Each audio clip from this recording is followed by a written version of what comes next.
I'm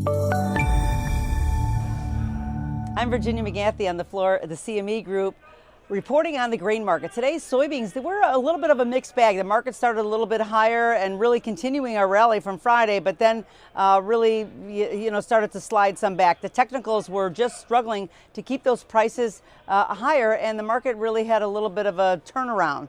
In spite of the fact that the funds were still getting a little bit long, we still have two major important fundamental news reports on the horizon that really should be holding this market up. Number one is the weather. The adverse weather in South America, in Argentina, really has cut that crop down an awful lot, and that definitely should help our market. So the fact that we've pulled back a little bit, I think that everyone's worried about what the report's going to say tomorrow. Also, the better exports in the U.S. have helped a lot in spite of the fact that the U.S. dollar index is a little bit stronger. Also, the delegation to China has really started to cool the tensions about worries about all the tariffs. That has helped a lot, certainly in the oilseed and the soybean market and the entire complex for that matter.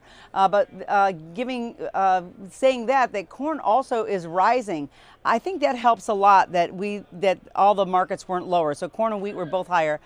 It was really had solid demand that really is holding those futures up. I think that the national cash price also was moving higher. That's giving the market a little bit of a spike. And it seems that there is, non-commercial buying. There's some speculators that are stepping up, and they're thinking that we might get a little bit more of a market coming up. And planting season is almost here, and so a little bit of a weather market, maybe some more volatility on the horizon could give us a little bit of a lift. Wheat was also higher. They had solid futures buying that really, was gaining a lot of momentum. And I know the commercials and non-commercials alike are back in the game and pushing this market higher.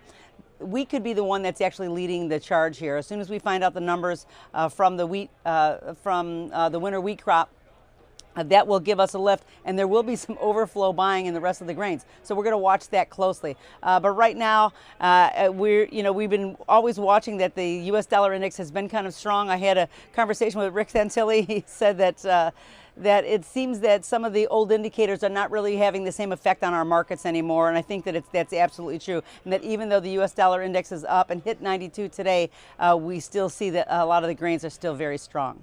That's all from the floor at the CME Group. I'm Virginia McGathey.